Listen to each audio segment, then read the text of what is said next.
नमस्कार, जनमंच जनता की आवाज़ में आपका स्वागत है। मैं हूं आशीष पराशर। राजस्थान में शायद पहली बार ऐसा मौका है जब एक अपराधी एक नहीं बल्कि दो बार पुलिस को चकमा देकर फरार हो जाता है। ये शर्मनाक बात है राजस्थान पुलिस के लिए, और उससे भी शर्मनाक बात यह है कि राजस्थान की कानून व्यवस्था अब अपनी पटरी से उतरी हुई जान पड़ती है। और आज इसी पर हम चर्चा करेंगे हमारे कार्यक्रम जनमंच में, और जो लोग मेरे साथ बने रहेंगे उनका परिचय मैं यहाँ पर कराता हूँ। हमारे साथ हैं लक्ष्मीकांत भारद्वाज भारतीय जनता पार्टी से, लोकेश शर्मा जी हैं कांग्रेस से, राजन सिंह शेखावत जी हैं पूर्व पुलिस अधिकारी हैं, भंवर सिंह जी हमारे साथ हैं सीपीआईएम से, संजय अग्रवाल जी हैं एनजीओ चलाते हैं सत्यनाम का, कमल टांक जी हैं आरटीआई एक्टिविस्ट हैं, सूरज सोनी जी हैं सामाजिक कार्यकर्ता हैं, नरसिंह किराड़ हैं एनएसयूआई से, और काफ़ी सारे लोग हमारे साथ हैं और इस चर्चा में लगातार हमारे साथ जुड़ते रहेंगे। राजेंद्र जी, सबसे पहले आपके पास आ रहा हूँ। एक अपराधी एक नहीं बल्कि दो बार पुलिस को चकमा देकर फरार हो जाता है। लगता नहीं अब राजस्थान, शांत राजस्थान मुंबई की राह पर चल चुका है, गैंग वारें होने लगी हैं?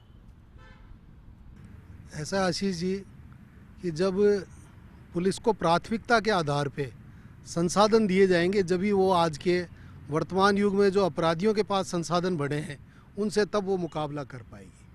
आज अपराधी है वो ज़्यादा संसाधन युक्त है बजाय पुलिस के। आप इसी आनंदपाल वाले मामले में देखिए कि जो गाड़ियां इन अपराधियों के पास में है वैसी गाड़ियां पुलिस के पास नहीं। जैसे हथियार AK-47 अपराधियों के पास में, SLR की राइफलें पुलिस वालों के पास में। आप ये देखिए कि जयपुर से नाकाबंदी होती है और नाकाबंदी होने के बाद में जो कर्मचारी, खुमाराम सहित जो कर्मचारी थे पुलिस के, वो उसमें नाकाबंदी में उन अपराधियों को रोकते हैं, पर उनके पास बुलेट प्रूफ जैकेट भी नहीं है। आप देखिए पुलिस की क्या दशा है। अब उस पुलिस से आप ये अपेक्षा करोगे कि वो इन अपराधियों से मुकाबला करेगी। राजेंद्र जी, ये दशा क्यों? क्या ये दूसरी बार जब आनंदपाल फरार हुआ तो ये स्थिति थी? पहली बार हुआ? मैं आपको ये बता रहा हूँ, संसाधन ही नहीं है पुलिस के पास में। जब जितने संसाधन पुलिस के पास में इन बदमाशों से मुकाबला करने के लिए चाहिए, वैसे संसाधनों का पूरा अभाव है। पुलिस के जो फोर्स है उसमें करीब 20% की कमी चल रही है। ऐसे हालात में अपराध लगातार बढ़ रहे हैं और हमारा जो क्रिमिनल जस्टिस सिस्टम है पूरी तरह से फेल हो चुका है। कोर्टों के अंदर हालात ये है कि कोई भी केस है वो 10-10 साल, 15-15 साल से पहले उसका नंबर नहीं आ रहा है। चलिए, आपको एक बार रोक के वापस आपके पास लौटूंगा। लोकेश, आपके पास आऊंगा। आप विपक्ष में और लगातार आरोप लगा रहे हैं कि अपराधियों को संरक्षण है, या जो राजेंद्र जी कह रहे हैं कि पुलिस लाचार है? बिल्कुल ठीक कहा आपने। हम जो लगातार आरोप लगा रहे हैं कि इस प्रदेश में जब से ये सरकार आई है तब से सीधे तौर पर अपराधियों को संरक्षण दिया जा रहा है। जिस प्रदेश में विधायक हिस्ट्री सीटर हो, आप देखिए कि बाड़मेर में एक जगह है बैतू, वहाँ के विधायक कैलाश चौधरी हिस्ट्री सीटर हैं और स्वयं गृह मंत्री मान रहे हैं कि उनकी हिस्ट्री सीट खुली हुई है। इसका मतलब इस प्रदेश की सरकार ने सीधे तौर पर अपराधियों को संरक्षण दे रखा है। आपको याद होगा आशीष जी कि हमारी सरकार में एक नारा दिया जाता था, अपराधियों में भय और आम जन में विश्वास। मुझे लगता है इस सरकार ने उसको पूरे तरीके से बदल दिया है। सब परेशान है। आनंद में क्यों लक्ष्मीकांत जी? आनंद में सिर्फ आनंदपाल नजर आ रहा है, क्योंकि आप सब तो परेशान है, आपके गृह मंत्री जी भी परेशान है। देखो आशीष जी, मैं जब यहाँ पे आ रहा था तो मुझे लग रहा था कि प्रदेश की कानून व्यवस्था का मामला है, इसलिए सब लोग बहुत संवेदनशील तरीके से लोगों की सीधा प्रदेश की जनता से जुड़ा हुआ मुद्दा, इसलिए उसको उसी तरीके से लेंगे। लेकिन मुझे लगता है कि केवल आरोप लगाने के अलावा आपके पास कुछ ऐसा है नहीं। आप अगर रिकॉर्ड वाइज बात करेंगे तो इस प्रदेश में 20% अपराध घटे हैं। दो बड़ी घटनाओं को छोड़ दें, जो जिनको हम मानते हैं कि एक आनंदपाल और एक दूसरा जो हमारे एक सिपाही की हत्या हुई है उसको छोड़ दें, तो इस प्रदेश में अपराध घटे हैं। दूसरी बात, मैं आपको लोकेश जी की बात का उत्तर देना चाहता हूं कि उन्होंने कहा कि कैलाश चौधरी जी हमारे जो विधायक हैं उनकी हिस्ट्री सीट खुली हुई है। तो उनकी हिस्ट्री सीट तो राजनीतिक मुकदमों में खुली हुई है लोकेश जी, पर आपके तो कई चरित्रवान मंत्री जेलों में बंद थे, आपके महिपाल मदेरणा, बाबूलाल नागर और मैं बहुत सारे नाम आपको गिनाऊं जो जिनके चरित्र के किस्से किताबें पुलिस के सामने जनता को मारा। एक बार उनको सुन लीजिए, फिर मैं बोल रहे हैं ना कि हिस्ट्री सीट। अरे आप कांग्रेस के प्रवक्ता हो क्या? उन्होंने जो किया उसके बारे में आप कांग्रेस के प्रवक्ता हो गया? मैं कांग्रेस का नहीं हूं, मैं सीपीएम का हूं। आप तो सुन लीजिए आपके पास एमएलए की हालत क्या है मैं दूंगा। तो ये कानून की व्यवस्था आप सुन लीजिए ना भैया। लक्ष्मीकांत जी, लेकिन भंवर जी उनकी सुन लीजिए। लक्ष्मीकांत जी बोलिए आप। देखिए सर, ये कानून व्यवस्था का मामला है। जिस जगह पर ये गैंगवार फैली हुई है, मैं व्यक्तिगत रूप से उस जगह का रहने वाला हूँ, इसलिए मैं इन बाकी लोगों से ज़्यादा समझता हूँ। कांग्रेस के राज में ये गैंग पनपी है। कांग्रेस के राज में 2 धड़े बने जिन्होंने गैंगवार की, और 2 दर्जन से ज़्यादा हत्याएं राजस्थान में इन दोनों गैंगों ने मिलकर की है। आप अगर फरारी के लेकर इतने चिंतित है और आपको शर्म की बात कर रहे हैं लोकेश जी, तो यही राजू ठेठ बाड़मेर में आपकी पुलिस को चकमा देकर भागा था। हंसराज मीणा राजस्थान इसके हाई कोर्ट पुलिस किसी की नहीं है, पुलिस अपना काम कर रही है, इनकी पुलिस नहीं है, आपकी पुलिस नहीं है। मैं भी यही कह रहा हूँ, तो फिर आप सरकार पे क्यों बात कर रहे हैं? पुलिस की बात मैं कर रहा हूं। सरकार पे बात इसलिए आती है लक्ष्मीकांत जी, जब एक मंत्री स्वीकार करता है कि वो जेल में मिलने आनंदपाल से गया था, आप ये तब सरकार की बात आती है। नहीं, जब चुनाव में उसके लिए उसी आनंदपाल उस व्यक्ति की मदद करता है तो सरकार की बात आती है। गृह मंत्री लाचारी व्यक्त करते हैं तो सरकार की बात आती है। अगर इस तरह के उदाहरण दूंगा आशीष जी, तो मंत्री तो खुद जेलों में बैठे थे। आप अगर मंत्री से मिलने की बात कर रहे हैं, मंत्री तो खुद जेलों में बैठ के रैकेट चला रहे होंगे।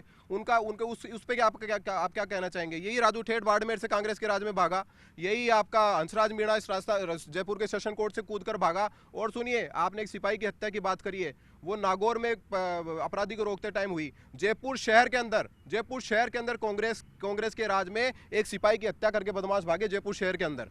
आप किस तरह की बात कर रहे हैं? मैं जो बात कर रहा हूँ वो पुलिस की बात कर रहा हूँ। अब मुझे लग रहा है पुलिस ना बीजेपी की ना कांग्रेस की। लक्ष्मीकांत जी, एक बार रोकूंगा, नरसी के पास चलूंगा। नरसी, अब क्या अपराधियों को बांट दें, आधे कांग्रेसी को दे दें, आधे बीजेपी को दे दें? देखिए, अब हालत तो यही है। अभी लक्ष्मीकांत जी ने जो 2 बात उठाई हैं, मैं इनको कहना चाहता हूं कि आपको धन्यवाद देना चाहिए हमारी पार्टी को, कि हमारे पार्टी का किसी भी मंत्री पे, एमएलए पे अगर आरोप लगे तो हमने उनसे इस्तीफा लिया, मंत्री पद का उन्होंने त्याग किया। आपकी पार्टी के इतने लोगों पर इतने आरोप लगे, संगीन आरोप लगे, पूरा देश आपसे उम्मीद करता था, आपने क्या किया? इस बात, पहली बात। दूसरी बात, रही बात अभी राजेंद्र जी ने कहा, राजेंद्र जी ने कहा, मेरी बात सुनिए आशीष जी, राजेंद्र जी ने कहा पुलिस लाचार है। आप बालाजी में जो मंदिर में जो दर्शन करने आते हैं उनको पे तो आप लाठीचार्ज कर रहे हो, और 3 लोग खुलेआम भाग रहे हैं। आपकी 1100 की पुलिस, उनको आप पकड़ नहीं पा रहे हो। ये सीधे सरे, ये पूरे राजस्थान देख रहा है कि आप मिली भगत से ये सब लोगों अपराधियों को बचाना चाहते हो। आप बालाजी में दर्शन करने आए लोग आपने बहुत बुरी तरह से मारा। भगवान आपको देख रहा है, जो लोग ऐसे अनैतिक काम कर रहे हैं आपको सजा जरूर मिलेगी। और मैं कहता हूं, आपके माध्यम से आपको धन्यवाद देना चाहता हूं कि आपने ऐसे अपराधियों के खिलाफ ये जो मुहिम छेड़ी है, किसी और लोगों ने क्यों नहीं छेड़ी। आप लोगों को इसलिए भी धन्यवाद देना चाहता हूं कि ऐसे मुद्दों पर हम सबको राजनीति से ऊपर उठकर हमको एक होकर इनका मुकाबला करना चाहिए। जिस पुलिस की बात कर रहे हैं, बेचारे राजन जी तो कह ही रहे थे, हालत ये है, वो तो मान रहे हैं। जिस पुलिस की बात कर रहे हैं, 5 साल आप सरकार करके गए, उससे 5 साल पहले ये थे, 2 साल हो गए। पुलिस के आधुनिकीकरण का कोई बजट तो देते, मंदिर पे लाठीचार्ज दिया ना। पुलिस के आधुनिकीकरण का कोई प्रयास तो करती है आपकी सरकार। सबसे ज्यादा चेतक हमारे राज्य में मिली, हमारी जब सरकार थी। और अपराधी फॉर्च्यूनर में घूम रहा है। भाई फॉर्च्यूनर में घूम रहे हैं, ये उनके पीछे हम जांच कराइए ना, पैसा कहां से आ रहे हैं, फॉर्च्यूनर है किसकी, आप सर्वे कराइए, लोगों से पता करवाइए। पैसा ये लोग मिले हुए हैं, मंत्री वहां मिलने जा रहा है, जेलें मिलने जा रहा है, पूरा प्रदेश देख रहा है। आशीष जी, ये किसी से छुपी नहीं है बात, आने वाला है 2018 सरकार, इनको जो ये राज्य में है ना। अच्छा, आनंदपाल से सीधे चुनाव तक आप बहुत जल्दी पहुंच गए। सारी बात जुड़ी बहुत जल्दी पहुंच गए। उनको पैसा देते हैं ये लोग, उनको प्रोटेक्ट करते हैं। मतलब अब मुझे लग रहा है आनंदपाल कांग्रेस को जिता देगा। आप बताइए, गृह मंत्री होली मना रहा है, आपके पुलिस के कर्मचारी की मौत हो गई, आपका गृह मंत्री वहाँ होली मना रहे, रंगरेलियां मना रहे। नहीं, ये शब्द, दूसरा वाला शब्द आप मत लीजिए इस्तेमाल। राजेंद्र जी, आपके पास आ रहा हूँ। राजेंद्र जी, पुलिस आधुनिकीकरण, पुलिस को सशक्त बनाना, क्या राजनीतिक हस्तक्षेप के बिना अगर पुलिस राजस्थान में काम करे तो आनंदपाल एक दिन भी बच सकता है क्या? पुलिस के हौसले बुलंद है, पुलिस हौसलों से काम करती है, परंतु क्या हो रहा है कि पुलिस का मनोबल तोड़ने के लिए काफ़ी समय पहले से ही प्रयास हो रहे हैं। आप देखिए कि कई पुलिस के ईमानदार और अच्छे अधिकारी, जाबाज अधिकारी आज भी हिंदुस्तान की कई जेलों में अपने कानून और व्यवस्था में अपनी कर्तव्य परायणता के कारण से अभी भी जेलों में पड़े हैं। ये जो स्थिति है वो अपराधियों का मनोबल बढ़ा रही है और पुलिस का मनोबल कमजोर कर रही है। अच्छा, अपराधियों का, चलिए राजेश जी, एक सवाल जो आपने कहा कि बहुत सारे पुलिस अधिकारी जेल में क्योंकि एक अपराधी का एनकाउंटर पुलिस अधिकारी करते हैं, इसलिए और अब राजस्थान की स्थिति दूसरी हो गई। स्वीकार कीजिए कि क्या अपराधियों का हमने जातिकरण नहीं कर दिया, जातियों में नहीं बांट दिया अपराधियों को? देखो, पुलिस पे कोई जातिगत प्रभाव नहीं लगता। मैं 30 साल मैंने पुलिस की नौकरी की है। पुलिस में न तो मैंने कभी, आप ये देखिए, कोई धार्मिक आधार पे पोलराइजेशन देखा है, ना कास्ट के आधार पे पोलराइजेशन देखा है। पुलिस है, पुलिस हर परिस्थिति। पुलिस की बात नहीं कर रहा हूँ, मैं पुलिस की बात नहीं कर रहा हूँ। आज अपराधी के पीछे समाज खड़ा हो जाता है आकर। ये बात सही है, राजनीतिक दल खड़े हो जाते हैं, समाज खड़ा हो जाता है। आप ये देखिए कि जो पिछले दिनों में जो चर्चाएं चली है, जिसमें कई राजनीतिक हस्तक्षेप की भी बातें आई है, उनमें उनको लेकर पुलिस वाले अधिकारियों के साथ में क्या बीती है, आज वो लोग जेलों से बाहर आ रहे हैं। तो दूसरे लोग जो आज पुलिस की स्थिति है कि कोई भी अपराधी है उसके ऊपर गोली चलाने से पहले, अपनी आत्मरक्षा में भी गोली चलाने से पहले 10 बार सोचती है कि कहीं अगर हमारे से कोई गलत आदमी अगर कहीं चला गया तो हमारे जो कानून की तरफ से बचाव होता है वो कोई बचाव नहीं करेगा।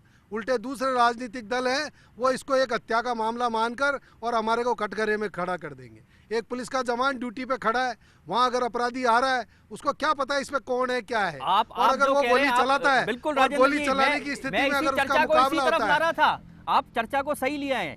मैं एक बार इसी जाऊंगा, सूरज जी आपके पास आ रहा हूँ। वो अगर गोली चलाता है तो उसमें ये माना जाएगा कि ये तो इसने इंटेंशनली इसको मार दिया। जो एक पुलिस के कर्मचारियों को, अधिकारियों को एक कानून का संरक्षण मिलना चाहिए कानून व्यवस्था बनाने में, उसका आजकल पूरा अभाव हो गया है। और आजकल कोई भी घटना है उसको राजनीतिक नजरिए से देखने की राजनेताओं की आदत पड़ गई है। वो ये सोचते हैं कि ये घटना कांग्रेस की है, ये घटना भारतीय जनता पार्टी की है, और उस घटना को उसी रूप से लेकर और उन पुलिस के कर्मचारियों के साथ बर्ताव किया जाता है। पुलिस का मैं मनोबल, समझता हूँ इसी राजेंद्र से जी। मनोबल गिरा है। कमल जी, सॉरी सूरज जी आपके पास आ रहा हूँ। पहले तो पुलिस का मनोबल, पुलिस का अगर मनोबल गिरेगा तो आम आदमी, आप, मैं, हम क्या अपने आप को सुरक्षित महसूस कर सकते हैं? आखिर पुलिस का मनोबल गिरा कौन रहा है? जी बहुत बढ़िया आपने बात कही आशीष जी।